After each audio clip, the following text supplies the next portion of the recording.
morning, everybody. Welcome back. Appreciate you all returning. So hopefully you had a great time yesterday and enjoyed the booth and the Bartow History Museum. And so we got, I guess a fun-filled, packed day today. So we have a couple sessions here in the morning. We'll have lunch, and I think we're doing the NAAM meeting at lunchtime. And then after lunch, then we'll get on buses from here and go to Old Car City. And so we'll be there for probably a couple hours or so, hour and a half-ish. And then we'll come back here. And from here, then you can decide if you want to go get changed and that, and then meet over at the Telescience Center. So as we're driving the buses and we're going down the road right before we get to 75, if you look to your right, you'll actually see Telus. We'll go by it. And then we'll go about a mile and a half to Old Car City. The time today to meet over at Telus is 5:30, not 5 o'clock. So just keep that in mind, that it's 5:30 and not 5 o'clock. They need a little bit of time. They get about 200,000 visitors a year. And they have a lot of schools. And so they need a little extra time to kind of get things ready for us, so that's why they asked for the extra half hour. So I'm going to have Karen come up here and introduce our speakers for the morning. One other thing is this is going to be kind of interactive. So Karen and I are going to pass out microphones. When you guys have your kind of talks, I'll take this half, Karen will take this half. That way we can get it recorded as, since we're recording this. So, all right, thanks. Go ahead, Karen. Hello, good morning. Is everyone ready to participate? Yes? Yeah. So my name is Karen Sigler. I work for the Springfield to Boston Education Foundation, and we're a small foundation, and our mission is to get students and individuals into the collector car industries. And one of our conversations that we have is how do we get young women, ladies, and women into the industry? This is something we talk about all the time. And I truly believe that it is being inclusive to everyone, to get them interested in something. And it's also about education, and it's about history and telling the stories of the sisters that came before us and the work they did to make this all possible. So my dear friends, Rob, Mary, and Toni, are going to do this discussion on women's exhibits in automotive history and breaking the glass sunroof, which is something we've all had to deal with here. So go for it. It's Rob Signom, and I am the Executive Director of America's Packard Museum in Dayton, Ohio. I am currently a degree candidate at Harvard University in Museum Studies for a master's, and my thesis project is women's contributions to automotive history and women's exhibits in automotive. I am also a feminist, and some of you might find that hard to believe, but I'll be happy to debate that with you afterwards. I'll debate it with you. Oh, That's a good segue to my left. Please. I'm Mary Seelhorst, and I am an independent exhibit developer and writer for exhibits. I've worked with a number of your museums, so some of you already know me. I have no relevant degree to museum studies whatsoever, but I've been doing it for 30 plus years. So I've seen a few things, I've been around the block a few times. I've had to deal with the mistaken assumptions that people make about gender in the automotive space. So they asked me to be a part of this. So. Hi, everyone. I'm Toni Bourdreaux-Godwin. I'm kind of new to NAAM. Last year was my first year. It was amazing. I'm the Director of Operations at the Brumos Collection in Jacksonville, Florida. I have an undergrad in Communications, Museum Studies, and a master's in Public Administration. I'm also the only female that works at the Brumos Collection, so it's timely that we're here to discuss some topics and get into a nice, hearty discussion. Rob called and said, hey, come on and get on board and get on stage and do it, and I didn't want to say no. I also do contract work with Brumos all the time, so she's the only one on staff. I just You Yeah. know, like log in on the VPN to your server and do change it. your labels. We're going to talk about a number of different things today. And really, we hope that this is a fact-finding journey for you. You may be already knee-deep in this kind of work. You may just be scratching the surface. There's an entire continuum of where we are as automotive museums in terms of exhibits that feature women and exhibits that appeal to a more diverse audience. So some of you will say, yeah, I've already done that. And some of you will say, okay, bring me more. We're going to be talking about a lot of different areas. We're going to give some opening statements, a little bit of what we're interested in, and kind of set you up for an open forum discussion. As opposed to having the question and answer session be at the end, we really want this to be an open interplay. When you've got something, when something really strikes you, it's like Quaker meeting, okay? When the Lord speaks to you, when the mood strikes you, just raise your hand. They'll bring you a microphone, and we want this to be more fluid than a standard session. We're going to be a little bit all over the place, but hopefully you will leave chock full of content. So please try and keep up, okay? As we saw yesterday, as Madison and Elise very wisely set us up for, we need to correct attendance trends at automotive museums. We have 60 to 70% of visitors at art museums who identify as female, and 30 to 40% as male. At auto museums, it's someplace between 20 to 30% who identify as female. We are missing out on a major target audience. And there's reasons for that. Many of us understand the reason for that already, but just in broad strokes, we need to change the mentality. We need to change the messaging around a lot of our exhibits, the way that we approach exhibits, our actual syntax around car culture. I mean, people say, oh, he's a car guy, and, guy, is that less male than it used to be? Hey, guys, maybe. But really, we know that we're talking about men when we say car guy. And we need to change the very basic parts of our understanding about how we address these topics.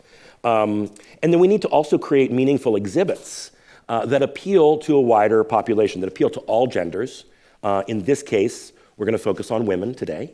But we need to create exhibits that really expand our scope and allow us to tap into a wider audience. And that kind of aha moment where they're brought to a museum, they may be dragged by their significant other, and they have that aha moment where they say, oh, wow, it wasn't as bad as I thought it would be. Okay, we can do better than that. But, oh, no, that was really great. I didn't expect to like that so much. That was so great. I'm actually going to tell my friends when couple A sits down with couple B and says, no, don't think of it like that. It was actually more like this. And then that kind of word of mouth buzz builds. Yeah. And we've changed the messaging. And I wanted to, one of the things Matt Short has heard me say 1,000 times, because I've worked with him a bunch on different projects, is when you're dealing with, it could be automobiles or airplanes or trains or whatever, but if you're in an exhibit or in a museum that gets a significant number of enthusiast visitors, if you make it appeal to the non-enthusiast visitors, the enthusiasts are going to be delighted. Mm-hmm. They're already going to be excited just to see what you have. They don't even half the time need to read the labels because they already know everything, or they think they do.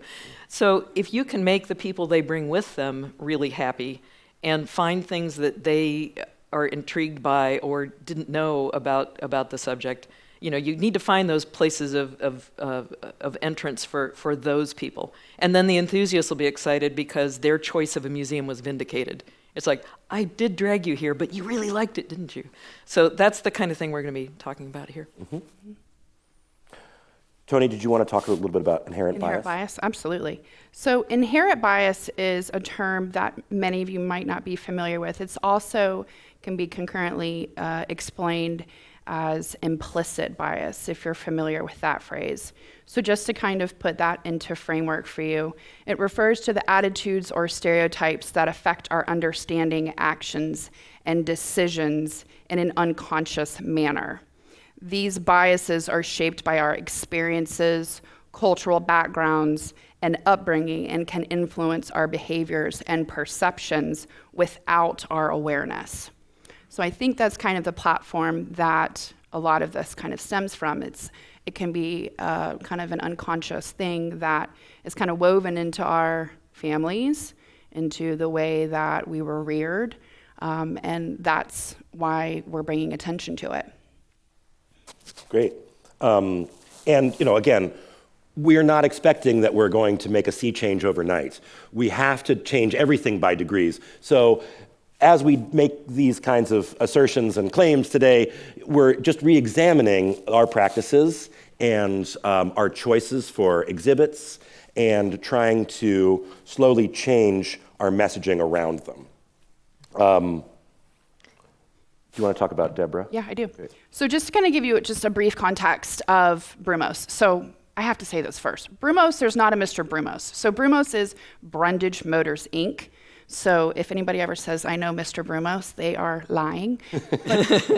Brumos was a lot of history, but Peter Gregg, who was one of our first owners after Hubert Brundage, a lot of us probably know the story of Peter Gregg, met Deborah Gregg. They were together for a few short months, and he married Deborah, took his own life. She took over Brumos 9 days later, or they were married 9 days.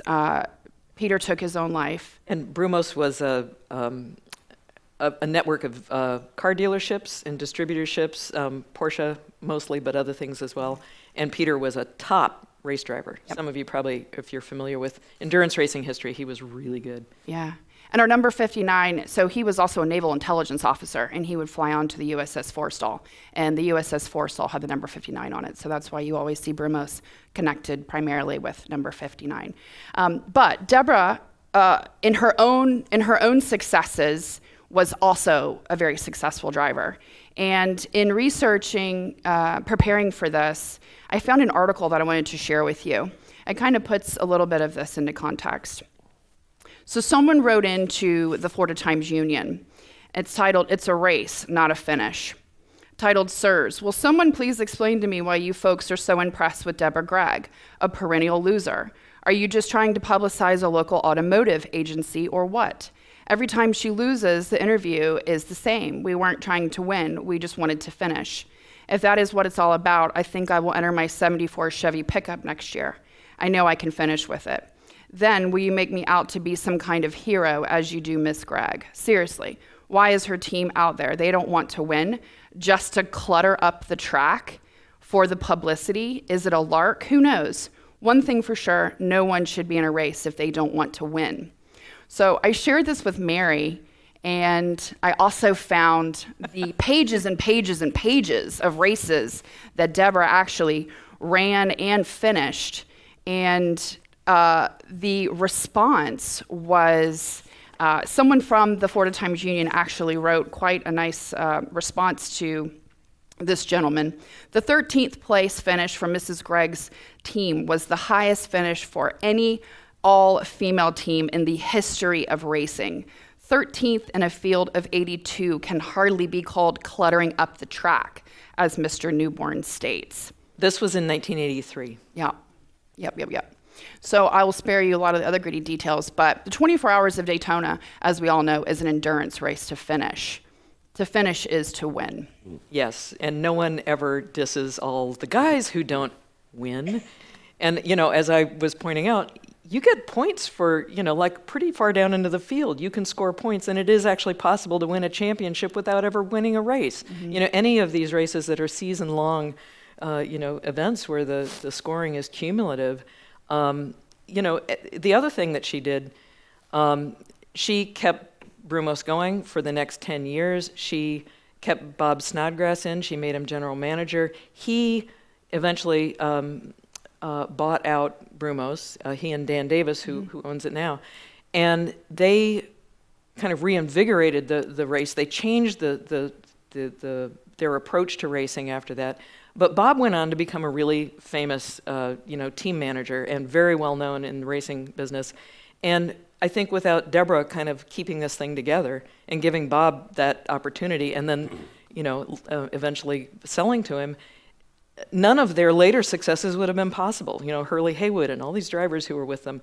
So I think, in some ways we need to look for those stories, and it's something that gets overlooked in Brumos history all the time. Yeah. She is just skipped over like, oh, she was just the wife. This is not a knock to Brumos at all, but I was just there for the first time 2 weeks ago, and I didn't find any reference to her. No, I've worked. There's one or two, but it's hard to find. Yeah, I've worked there since 2019, and I had to do the research to find this article.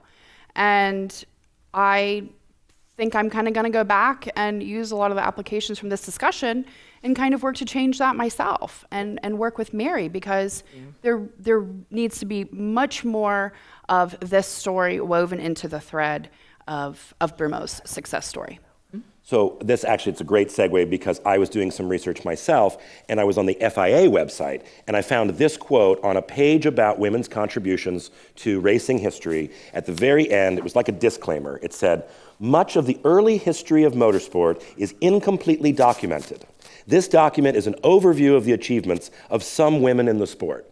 And I was like, okay, well, if that absolves you from doing a bunch of research, feel free to put that disclaimer at the end of your webpage. But the problem is this kind of statement is endemic in the scholarship, in the collected research about women in automotive history. Oh, we haven't done enough. Enough hasn't been done. It doesn't exist. Oh, it does exist, but it's over there someplace. Good luck finding it yourself. So as you get deeper into these topics, you will find that you have to really dig deeply to really uncover the stories that are the most compelling. Mm-hmm. Yeah, I've got some suggestions for ways you can do it, and then I think we should invite some participation about what you are seeing and what you can do. Mm-hmm. I think sometimes you need to really look for the overlooked people like Deborah Grigg, or the miscategorized people. You need to sort of dig a little bit deeper. If you don't look, you won't find. So really consciously think about who are the women that are involved in whatever the topic is that you're researching. I had an example. It's not exactly automotive related, but as far as I can tell, and I'm pretty sure, I was the first woman to write for Popular Mechanics. I had a byline in 1982. I wrote for them for a number of years. I was a contributing editor, but I didn't know that I should have been listed on the masthead because I didn't come out of a journalism background. I didn't know that getting on the masthead was the thing. So I wrote for them for like 7 years, and then somebody said, "How come you're not on the masthead? Like there's guys on the masthead who write 2 or 3 articles a year, and you have an article in every single issue, and you're not in the masthead." And I went, "Should I be?"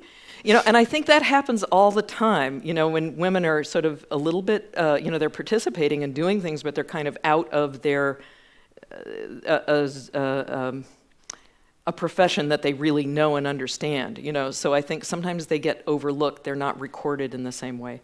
So check gender assumptions when you're working in this field.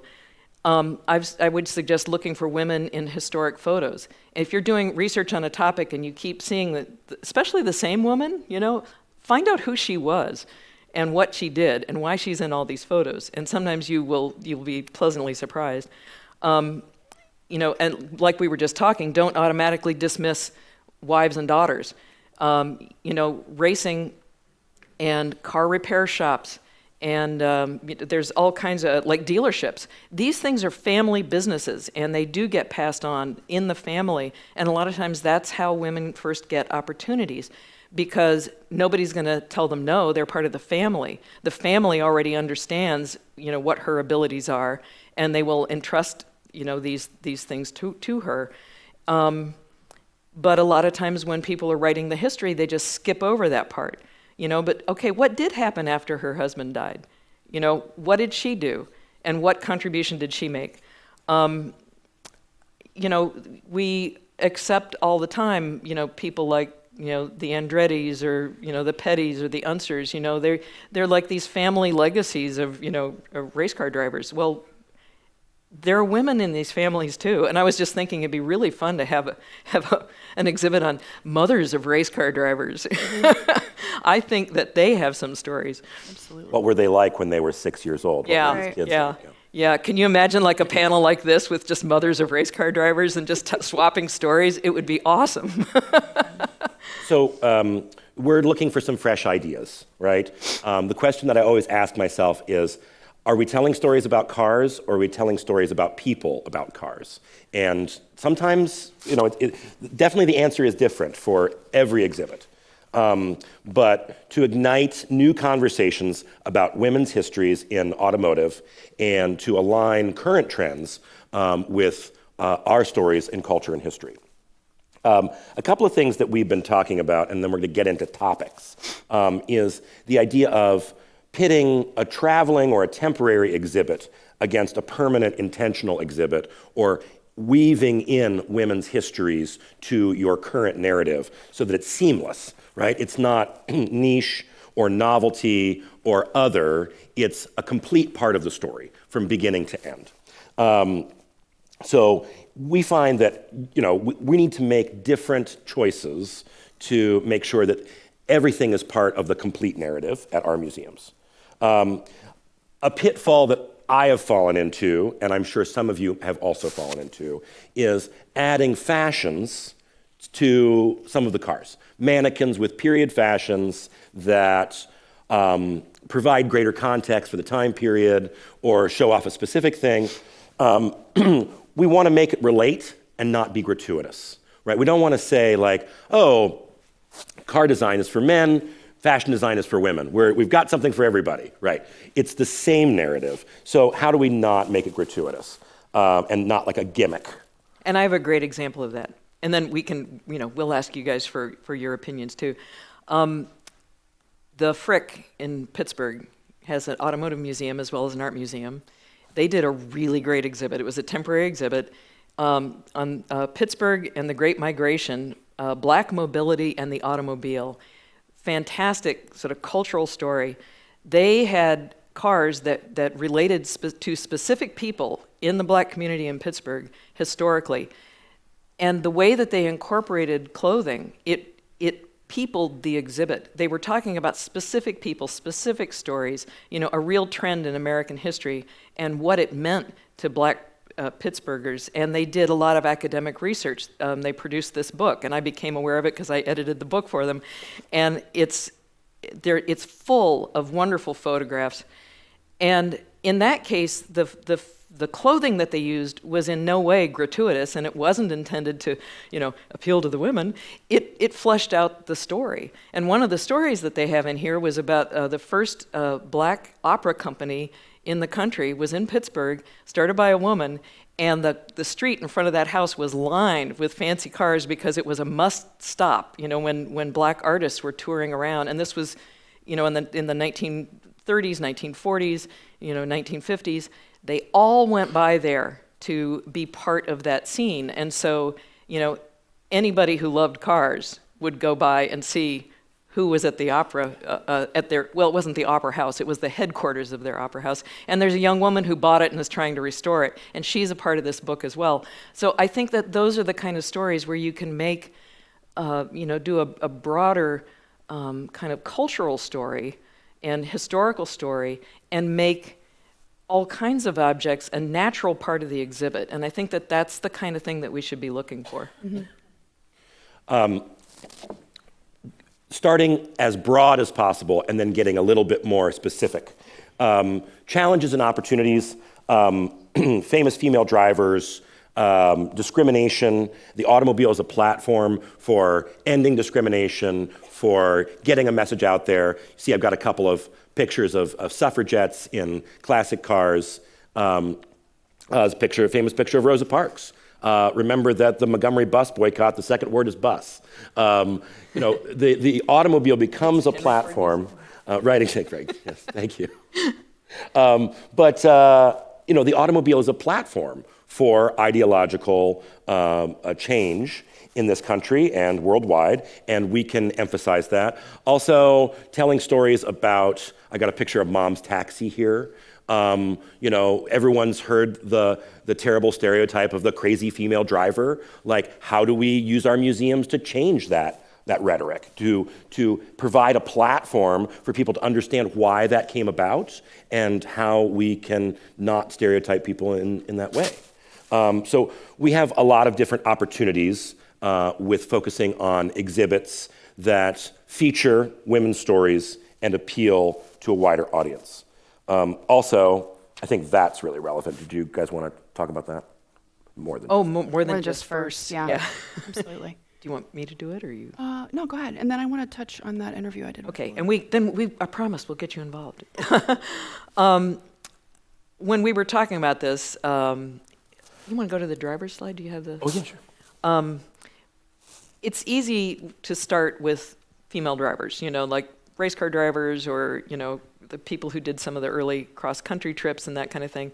And designers are another kind of easy topic to go to. And you see a lot of museums who do topics or exhibits on these topics. That's kind of where they go. Oh, there are women who are good drivers, and there are women who are designers. But we need to branch out from that, especially these days. I see you with your microphone. You're ready. But there are women in management. Do you have a? Yes. You have slides. He prepared some of this. Okay. Women in design. There they are. Helene Rother and others. Female executives. We of course all know about Mary Barra, but you can go back and find other examples. She has broken the ultimate glass sunroof, but there are lots of others. In manufacturing, in engineering, I found out the other day Sanjay Gupta's mother was the first female engineer at Ford Motor Company. There's some interesting stories there too. Marketing and PR. Kim McCullough she's on the board of your organization, yes. She's a friend, and she's awesome, and she's been into cars her whole life, and she does, rally racing, and she was the vice president of marketing for Land Rover and Jaguar for many years. She just retired. There's test drivers, for instance. Paula Murphy was one of the first women to drive on track at Indy when she was asked to do some tire testing. No matter what your topic, if you start digging, you're going to find women in there. Dealership owners and dealership sales. And this relates to another suggestion I was going to make about where to look for some of these stories. Look at, especially if you're a regional or a local museum, look at the newspapers in your area. You can search them online now. A lot of the old newspapers have been scanned. So I told Rob this was a gift to him, since he's at the Packard Museum. Lacrosse woman shows ability as auto salesman. This is from 1925. Miss Dorothy Hofweber uses a piece of twine to help sell Packards here. And they explain, she talked about, I get to the quote, women resent the idea that they have not sufficient brains to understand the mechanical parts of a car, said Miss Hofweber. I use a piece of string to show them just what 7 main bearings for a crankshaft means. They can see at a glance that the string held down at 7 points has much less wobble to it than if it's held down at fewer points. It's easy to put this in terms of motor vibration. And then I have to read this, and then I'll stop. I stopped to look at one car at the Chicago Automobile Show, and a salesman hurried up to me and said, "Can I tell you what make the wheels go around?" I didn't like it. He offended me, assuming that because I'm a woman, I know nothing about the mechanics of an automobile. You could make a whole exhibit about women automobile dealers and salespeople and the advantages that women have when selling to women, and their understanding of how to convey information that may not be familiar to the other women, but they make analogies. She made an analogy with sewing machines, maintaining a sewing machine and making sure it's oiled, and how women immediately understand, oh, got to do that for the car too. So, there's some brilliant stuff out there, and this was just, found from a search of local papers in La Crosse, Wisconsin. It's amazing. So kind of piggybacking a little bit back to what we were, on that topic, but also going back to like women and their children and daughters and mothers. I decided to interview one of our retailers' part-time employees. Because we can do all of this research, but I really wanted to kind of get an idea of, she's 21 years old, she's super into cars. I wanted to find out I wanted to pick her brain on why she's there and why she started to want to be there. And she goes, I always get asked, why are you into cars? And she said it's normally one of the first questions that she gets asked working in the museum. And she said, this is really funny, keep in mind she's 21, if other people can do it, let alone a man, I can do it. At a young age. She's so independent and 1925 fantastic today. She said her biological and stepdad growing up, she was the flashlight holder. And I can see a lot of women in here, I was the same way. I didn't even know that was I didn't know that was a thing. But to hear someone who's, a few years younger than me, I thought that was pretty striking. She said she chose Hot Wheels over dolls, and she could not wait to get her driver's license to start driving her car. She said her first job as a teenager was at AutoZone. She said she was hired because she was pretty. And she ended up getting harassed enough that she left and went on to a contracting position for the military at a skills center. And she was still talked down in her workplace for the fact that she was young and a woman. And she said intimidation has always been the main thing that I feel turn women away from the automotive and museum industry. There's money and opportunity in it for men, but why not women at my age? And that really struck a chord with me, because I personally, again, as the only woman that's full-time there, have kind of tried to take her under my wing and show her things that she might not have been exposed to. And I think that's really, really important. And I know we're going to kind of segue into not just exhibits, but staff. I mean, look around. This room there's a lot of women in here. I don't know what it was like when NAAM started, but I think this is great. And we have to all be doing the work. It doesn't end in exhibits. It has to be trustees, and it has to be boards, and it has to be volunteers. There has to be that presence so that when girls like Olivia are coming on staff or wanting to be a part of an event or just learn about the museum, they see girls like them there. Mm-hmm. Yeah, absolutely. Equity at all levels of the organization. We're not preaching to the choir. You're not even the choir. You're the preachers. Mm-hmm. We're preaching to the preachers. The preachers now need to go back into their congregations, into their museums, and ensure that for the next generation, board, staff, major donors, volunteers, participants, visitors, equity exists at all levels of the organization. It's our charge for the next generation. I mean, it's what's going to keep our museums vibrant and open, really.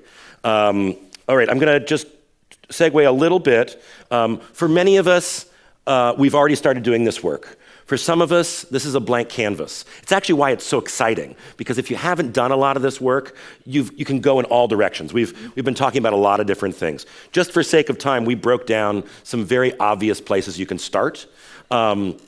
Famous female drivers, Alice Hoyler Ramsey, famous firsts. We talked about that. Doesn't always have to be the first woman to do a thing, but of course it's an easy and good place to start. There is a lot of scholarship in these areas already, so you don't have to do an insane amount of digging, but it will excite you to do more. You could also, if you like superlatives, you could also go with oldest and youngest. That's right. I was thinking about Margaret Dunning, Margaret Dunning, car collector. Oldest person to do a lap at Indy, she was 103 years old in her Packard that she had bought in the 50s and maintained herself all of her life. So there's another story. Bertha Benz drove 88 kilometers from Pforzheim to Mannheim. I mean, we all know that story. But also, as Mary brought up earlier, there are other tangential stories to each one of these topics. Of course, there's way more topics than we're going to discuss or have time to today. But dealers, saleswomen, mechanics, great stories around drivers and driving. Women in design. Constance Smith wrote a great book. If you don't know it, Damsels in Design, highly recommend picking it up or adding it to your museum store. It's focuses on the major contributions of women in design from 1940 to 1980, I think, or maybe mid-70s. Just calling a couple out here, Helene Rother escaped Nazi Germany and worked under Harley Earl at GM. Fascinating story. I highly recommend checking her story out. Also did some illustrations in comic books. You can appeal to all different kinds of audiences. Find the covalent stories. Dorothy Draper worked for Packard. Yes, I had to throw that in there. Mary was talking about Mary Barra at GM. Yes, the glass ceiling is broken, but I described it as like a circular window in the glass ceiling, and the rest of the glass is splintered but hasn't quite cracked yet and completely fallen in. We want to amplify those stories so that, as Toni was saying, that young woman who works for Brumos looks around the room and says, yeah, this is totally normal. I belong here. Mm-hmm.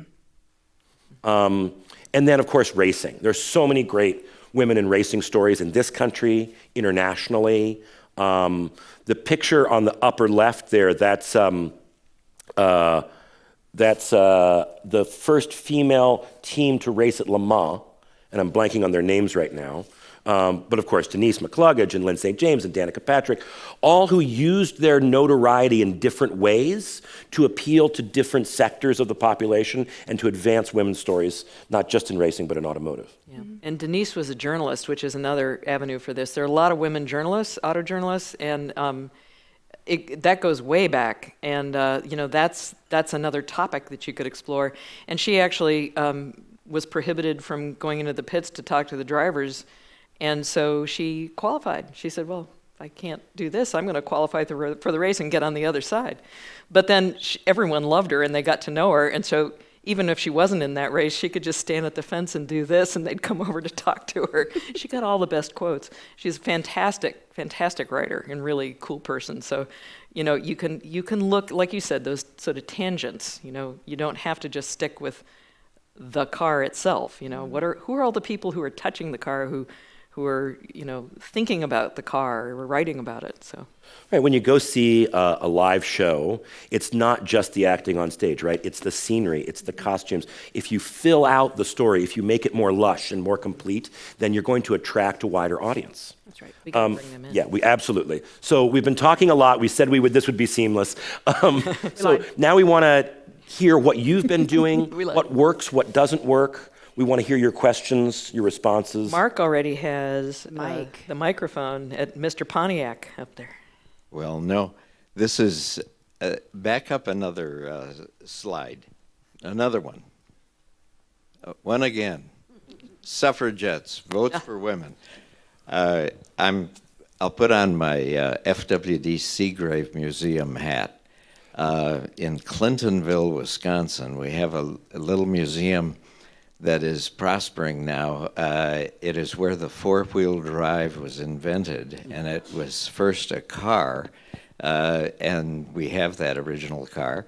But soon after 9 cars, they determined it was better for a truck, and World War I came along, and they said, "Whoa, we need to replace the mules to supply the men in World War I in Europe," and so the men went off to war, and women were so adept at driving these four-wheel drive trucks that they sort of took over, and the women did this before they had the vote. Imagine that. Yeah. And they were training army men to drive. These are mule drivers. Mm-hmm. They're training them to drive trucks. What a story. Yeah. And a screenplay play has been written about that. What a movie. Yeah. The FWD Seagrave Museum has struck it rich because of women. we're really looking forward to finding the funds to create this movie. And can I respond to that? Have you seen a appreciable uptick in female visitors? Well, we're a candle under a bushel. That's why I'm sitting next to Wayne Carini. Ah, okay. Get the social media out there.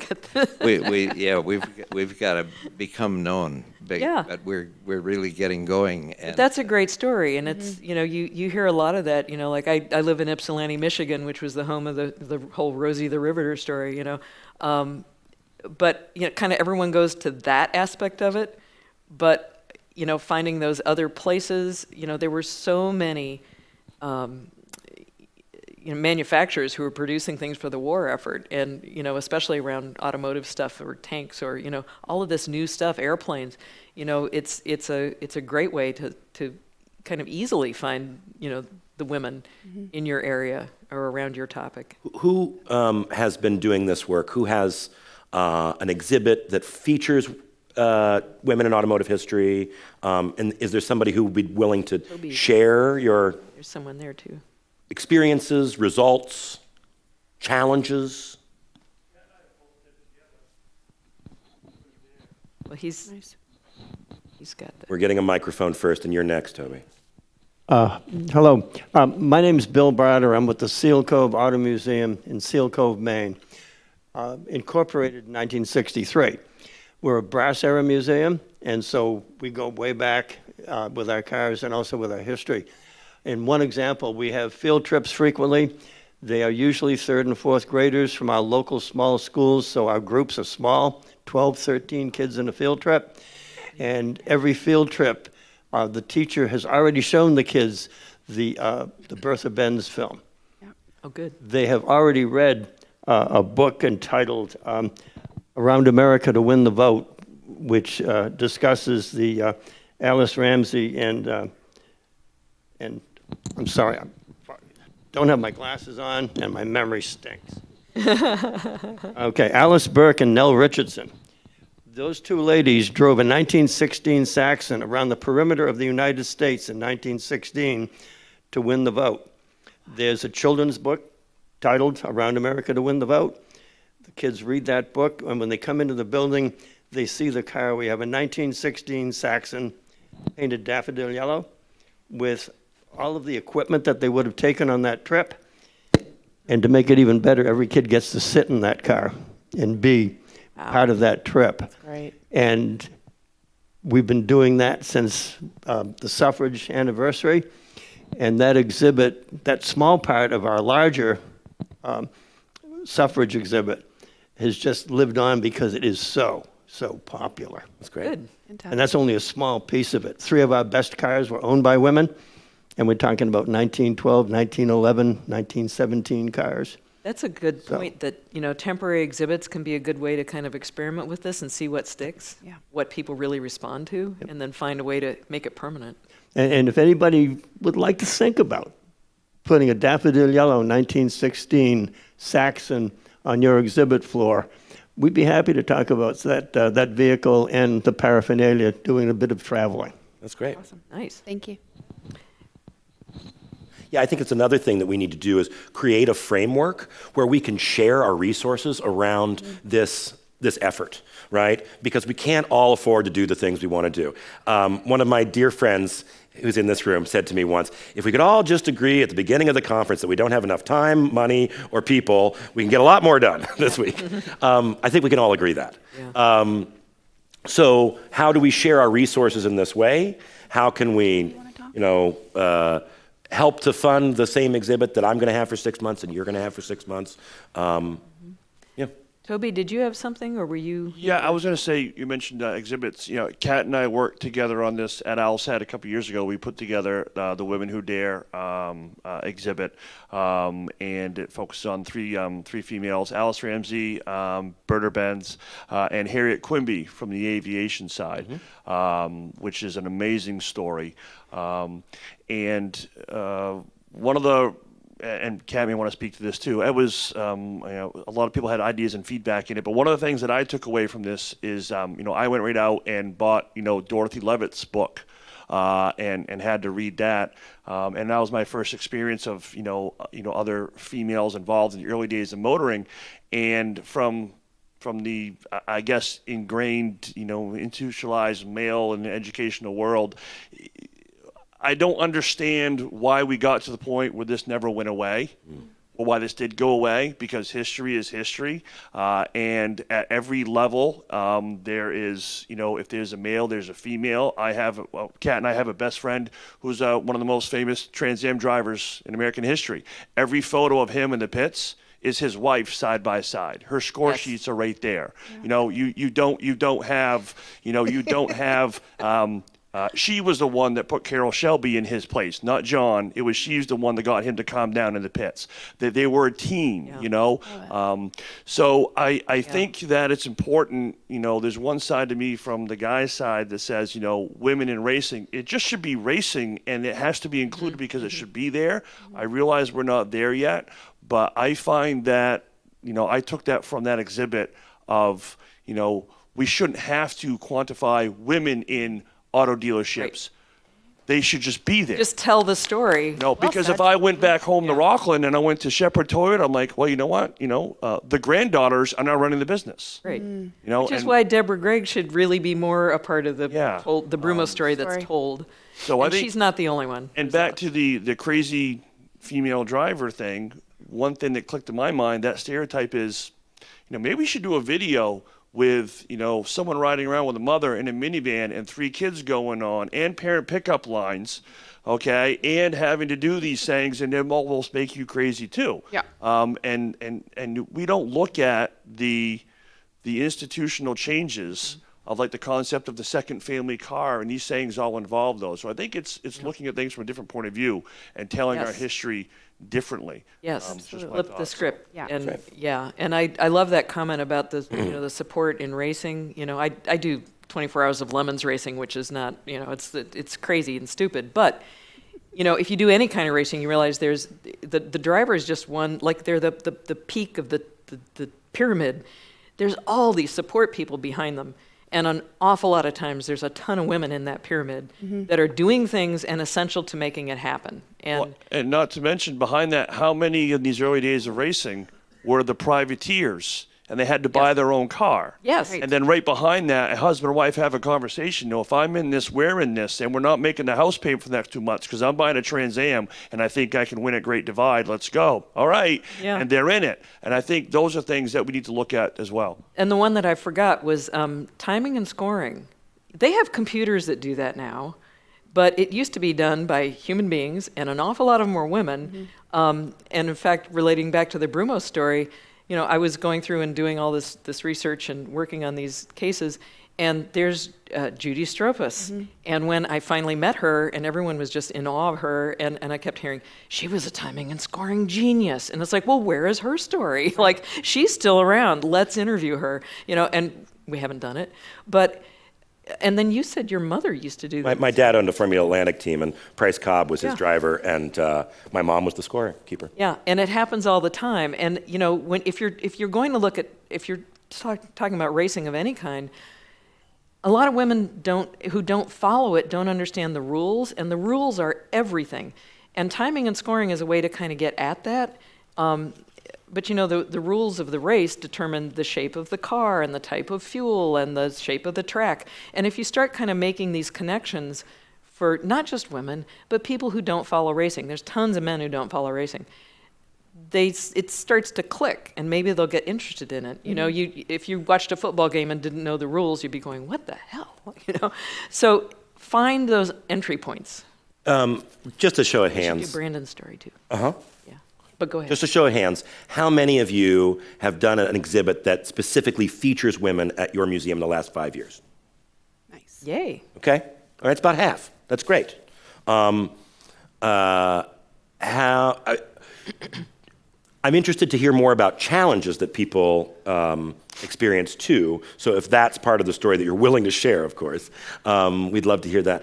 Brandon, did you have something that you wanted to? Oh, sorry, you met. We got 3 more. We got one. Oh, okay. We do. Sorry, I thought I saw your hand. I've had the mic for a little bit, so I'm going to go next. Yeah. Great. My name is Marielena Mariquin. I'm the Director of Development at the Kansas City Automotive Museum, and it's my first year here, so I'm really excited to be here. I think I'm here at a timely having this conversation. I think when we talk about challenges, I have three things that I'd like to contribute to the conversation. The first is thank you for having this conversation. And then the second one is how do we talk about this in a way that, to Toby's point, the history has always been there. We're not politicizing this.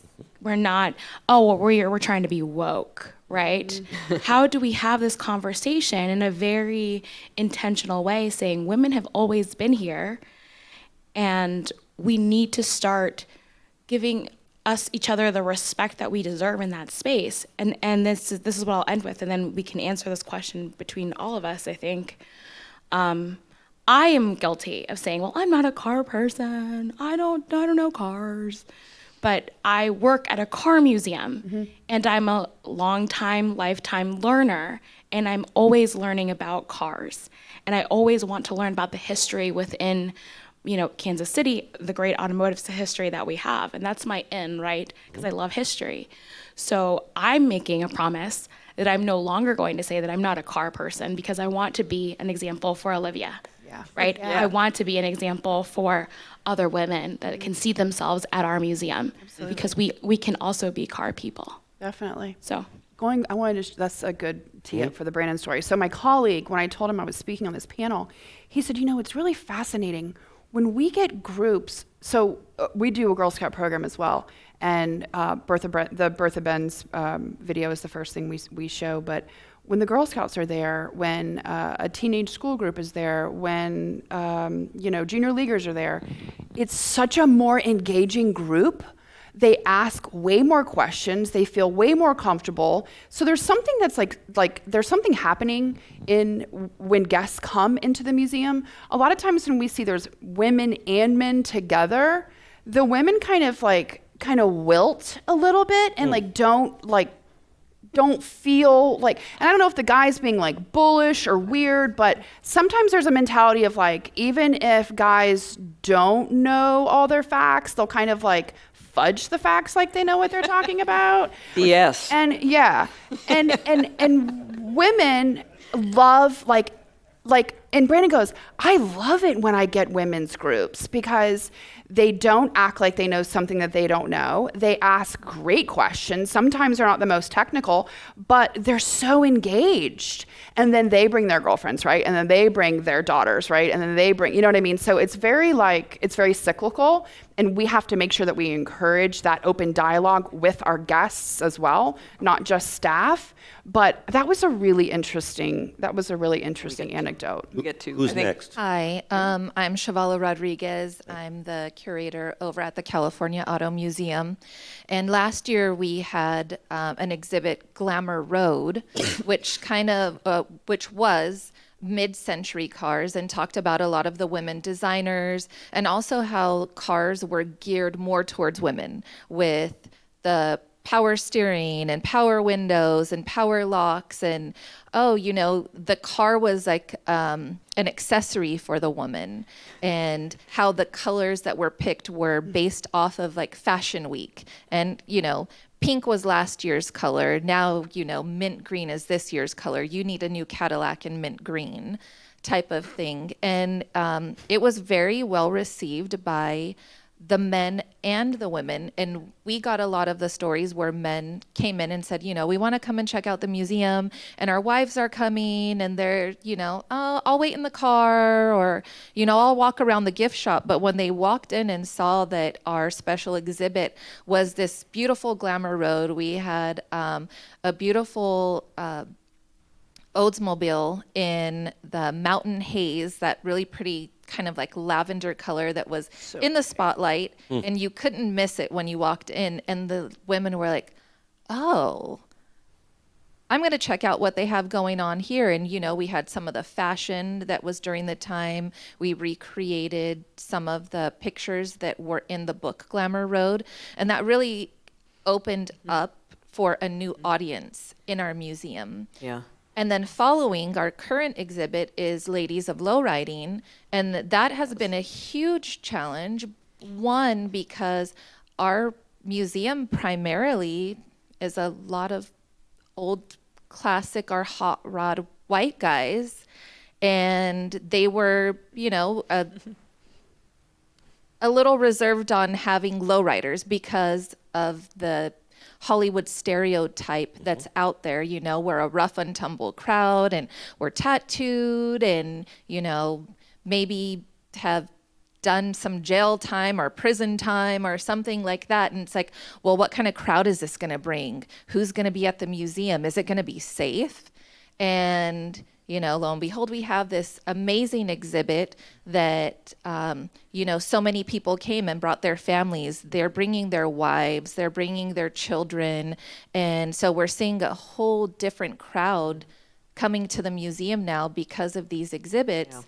And the same thing, women have always been a part of lowriding. They've been in there, handing the tools to their husbands, or, helping put on a fuel pump, wiping down the cars, getting prepared and ready for car events. A funny little story for myself, I'm a car owner, and we were at a big show, and I was looking for accessories for my car, and I walked up to a booth, and I'm asking, these gentlemen that were talking to each other about an accessory, and they completely ignored me and wanted nothing to do with me until my husband walked up. They stopped what they were doing and were going to tend to him, and it's like, well, this is for my car, so I'm not buying from you. Yeah. Later, I'm walking around, the show, and I see a group of people around my car, and people are, talking about, the paint job, the interior, the build, and they ask, and my husband's like, it's her car. Yeah, check your assumptions. Those were the guys that did not want to speak to me. When I wanted to purchase a part. So, it's now changing the perception that people have about women in cars. Do we have time for one more? Is that all right? Right here. Great. Please. Good morning. I'm Harry Saunders, and I'm a member of the board of directors of the Seal Cove Auto Museum. And I wanted to further elaborate a little bit on Bill Barter's comments about our exhibit. We had a 2-year exhibit featuring the women's suffragette movement. And one of the features of that is this restored 1916 Saxon. And that car was restored by our president of our board, Gerald Schriever, and her husband, Alex Huppe. And they both contributed that car to the museum, donated to the museum. So it's now a part of our collection.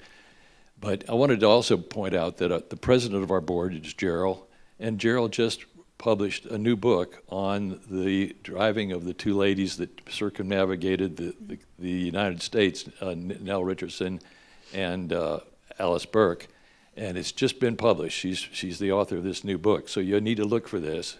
And she's not only prominent in our museum as our board director, but she's also the author of the publication that's the monthly publication of the Franklin Club. She and her husband have a number of Franklins, so she's heavily involved in the hobby and a very prominent person. So be on the lookout for her new book about the two ladies that circumnavigated the country in 1916 for the vote of the women. Yeah. Thank you. Great. Okay, I got one here with Doug. Sure. I think we could go on for 2 hours. Oh, there's like 3 more people who want. That's great. I promise I'll keep this quick. I'm Doug Malone, curator of the Midwest Dream Car Collection in Manhattan. We have a contemporary display coming up this fall that we're super excited about. Patricia Upton will be visiting our museum. I don't know if a lot of you know who Patty Upton is.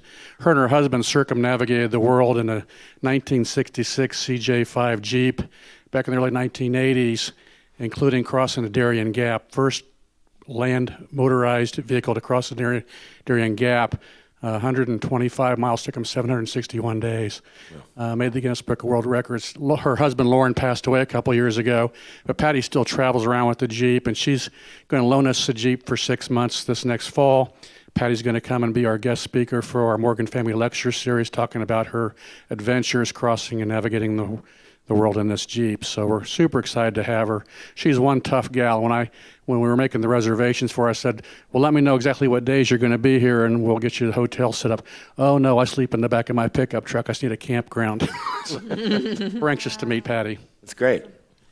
Thank We you. have one more, Cindy? Yeah, I want to do a special shout out to our friends at the Savoy Museum. We met through Ken Gross. I did a documentary with the Studebaker Museum and it introduced me to Bruce. And I know you guys have seen it, or if you haven't seen it, there are 8 beautiful women cars here. Yeah. And we were very purposeful in this exhibit that instead of showing some amazing older cars, we wanted young women that come into the museum to see that they could actually race these cars. Mm. So a gift that McRae gave to young ladies for the month of March, if you're 18 and younger, you get in for free. So tomorrow you're going to see the documentary on Shirley. Yes. Shirley will be here with Don Garlitz. On Saturday, we're doing a public viewing with Emily Arenas, who's just turned 19 yesterday. She is the poster child for Hard Rock Cafe worldwide, advocating for women in motorsports, being tagged by Savoy and Women in Motorsports North America.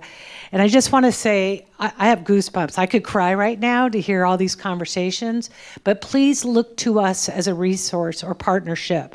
We're going to show you tomorrow Shirley's, but we have a couple other documentaries. We're encouraging you to speak with us to become exhibits or shows within your museums, but this is what we do. Yeah. Women in Motorsports was started 2 years ago by Lynn St. James and Beth Peretta. We are here to help you and support you. And I have a button for that when I think we could maybe, oh wait, there's one more there. If you don't have a subject researched, but you still want to be more welcoming to women, I have a couple of quick ideas for doing that. Make your exhibits participatory. Look to your visitors for their great stories. It could be first car stories, do-it-yourself repairs, discriminatory repair shop horrors, or trying to buy accessories for your car and they're ignoring you. Road trips, learning to drive.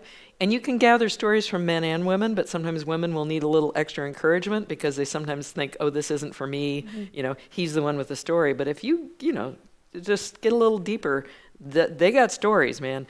Or what if you had a group of women or girls in high school or maybe a Girl Scout troop actually curate an exhibit for you? Mm-hmm. Something that's small and manageable. It might just be a project that they do in one day and it's a virtual exhibit, but you can kind of give them a selection of objects and things to do. They can write their own labels. They can they can put these things together to tell a story. You're teaching them something about how museum exhibits work and what they mean, but also letting them tell their own story and participate. Yep. So let's do the other comment there. Yeah. I'll be brief. Rachel Hughes from the Model T Museum in Richmond, Indiana. We have twice had the Silver Streak. And if you're not familiar with that story, it is a beautiful car, a Model T, kind of. It is a Model T that young women took out at a time when women didn't normally drive, but there would be 4 to 6 of them, and they would just take off and drive it in the summer and just end up wherever they ended up. And it's a fun story because these women were not supposed to be driving in the first place. They were not supposed to be going off by themselves. And the stories that surround this car are amazing. And wherever they ended up, they would have people sign this car. So it's a car full of autographs. They even met Henry Ford, which was just a dream for them. And he signed their car. So twice we've had this car in our museum. And it has just drawn crowds like you wouldn't believe. But it's so different from many exhibits we've had, but it tells a different story of women and the empowerment that they had at that time, not as a driver necessarily, or as an engineer, or as someone who worked on the vehicle, although they learned to work on it because it broke down frequently. Yeah. But these girls just having fun and taking off and doing these drives around the United States at that time. So that's nice. A fun exhibit that we've had. I just wanted to share that briefly. Thank you. Thanks. We could have this conversation for hours and hours, and we're willing to. So come to us, email us, We would love to continue this conversation with you and your organization. In conclusion, I just want to say that there are simply not enough museum exhibits that feature women's contributions to automotive history. While the volume and quality of the scholarship grows, a coordinated effort is really crucial to amplify women's voices. Women are a target audience for museums nationwide. We know this, and yet their attendance really flags at our museums. And to correct this course, we have to commit ourselves to the thoughtful and dedicated scholarship to be conducted by both women and men so that it's not marginalized as niche or specialty research. Women's voices in automotive history, drivers, design, racing, manufacturing, they are the story, not just a part of the story. And we need to amplify their accomplishments and not relegate them to the back seat. Thanks so much. Thank you. Nice job, Brad. Nice job.